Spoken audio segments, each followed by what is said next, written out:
Mengejutkan, Anies Baswedan akan menang jadi presiden. Situasi sekarang sedang memanas di gedung Mahkamah Konstitusi. Kok bisa Prabowo yang sudah jelas menang akan kalah dengan Anies Baswedan dan didiskualifikasi? Bagaimana beritanya, silahkan simak baik-baik. Karena hari ini ada 3 berita terbaru tentang Prabowo Gibran. Inilah berita yang pertama. Kata pakar hukum, Anies dan Ganjar berpeluang menang di MK. Prabowo Gibran bisa didiskualifikasi. Anies Baswedan dan Ganjar Pranowo dinilai punya peluang cukup besar memenangi sengketa hasil Pilpres 2024 di Mahkamah Konstitusi. Permintaan Anies Muhaimin dan Ganjar Mahfud supaya MK membatalkan hasil Pilpres 2024 dan mendiskualifikasi cawapres nomor urut 2, Gibran Rakabuming Raka, tidaklah mustahil dikabulkan. Mestinya memang ada upaya untuk membenahi pemilu lewat putusan MK dengan mendiskualifikasi orang-orang yang bermasalah, termasuk cawapres, kata pakar hukum tata negara Ferry Amsari.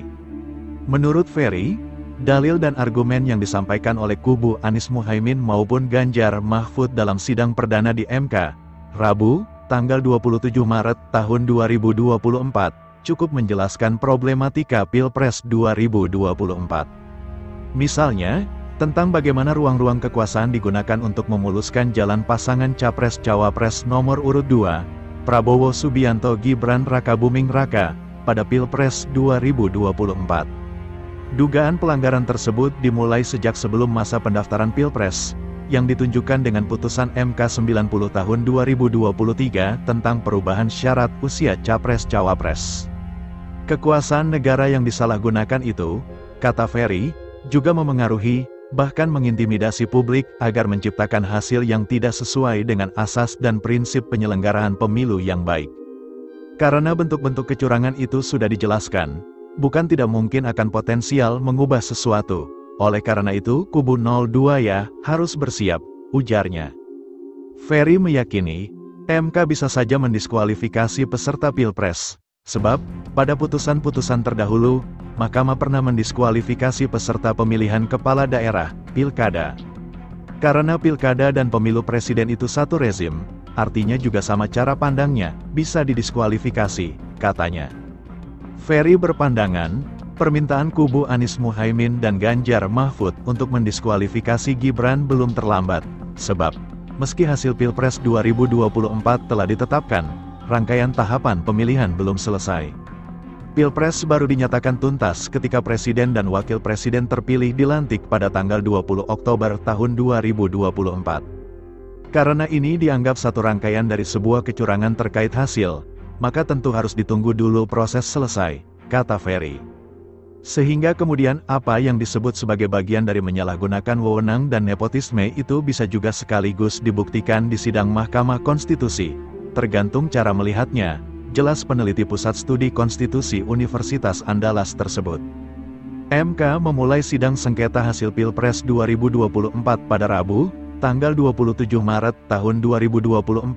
Agenda sidang berupa pemeriksaan pendahuluan atas perkara yang didaftarkan oleh kubu Anies Baswedan Muhaimin Iskandar serta Ganjar Pranowo Mahfud MD. Pada sidang perdana, Majelis Hakim akan memeriksa kelengkapan dan kejelasan materi permohonan serta memeriksa dan mengesahkan alat bukti pemohon. Dalam gugatannya ke MK, baik Anies Muhaimin dan Ganjar Mahfud sama-sama meminta agar pasangan Capres-Cawapres nomor urut 2, Prabowo Gibran didiskualifikasi. Kedua pihak juga meminta MK membatalkan hasil Pilpres 2024 dan memerintahkan penyelenggaraan pemilu ulang.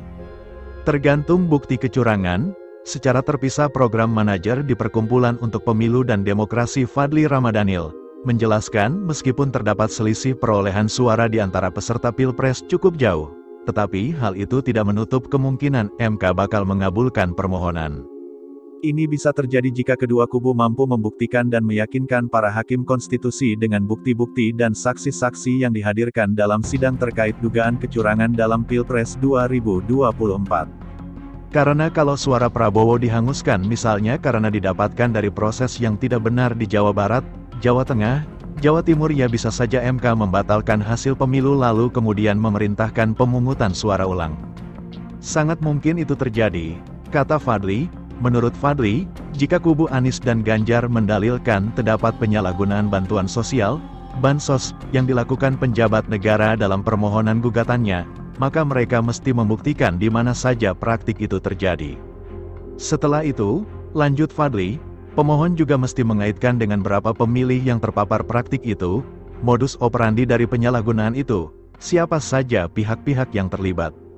Misalnya, dia dalilkan itu di permohonan, lalu kemudian itu dibuktikan dengan petunjuk-petunjuk yang mampu meyakinkan mahkamah, diperkuat lagi dengan saksi, saya kira itu akan signifikan mempengaruhi hasil pemilu, ujar Fadly. MK bakal menggelar sidang perdana perselisihan sengketa hasil pemilihan umum, PHPU, Pilpres 2024 hari ini, Rabu, tanggal 27 Maret tahun 2024. Hal itu termuat dalam Peraturan MK Nomor 1 Tahun 2024 tentang tahapan, kegiatan, dan jadwal PHPU 2024. Pemeriksaan pendahuluan, memeriksa kelengkapan dan kejelasan materi permohonan serta memeriksa dan mengesahkan alat bukti pemohon, bunyi beleit yang diteken Ketua MK Soehartoyo tersebut. Itulah berita yang pertama, sekarang Mimin akan bacakan berita yang kedua. Postur kabinet hanya ditentukan Prabowo, bukan yang lain. Presiden Joko Widodo diminta tidak kembali cawe-cawe dalam menentukan postur kabinet pemerintahan Prabowo Gibran. Direktur Eksekutif Parameter Politik Indonesia, PPI, Adi Prayitno berpendapat, sebagai presiden terpilih Prabowo memiliki hak prerogatif dalam menentukan siapa saja yang layak menjadi pembantunya di kabinet, bukan orang lain. Wajib hukumnya yang menentukan postur kabinet adalah Prabowo sebagai presiden terpilih, bukan yang lain, itu amanah undang-undang yang harus dijalankan, tegas Adi Prayitno. Menurutnya, Prabowo bakal dianggap melanggar konstitusi kalau urusan kabinet melibatkan orang di luar pemerintahan. Justru aneh jika ada pihak lain yang merasa berhak ikut campur urusan kabinet, itu enggak ada rumusnya, terangnya. Karenanya publik mendorong Prabowo menggunakan hak prerogatifnya dalam memilih para pembantunya, demikian Adi Prayitno. Itulah berita yang kedua, sekarang Mimin akan bacakan berita yang ketiga. Kata Gerindra, Prabowo tidak cuma janji kata-kata, dia the new Soekarno.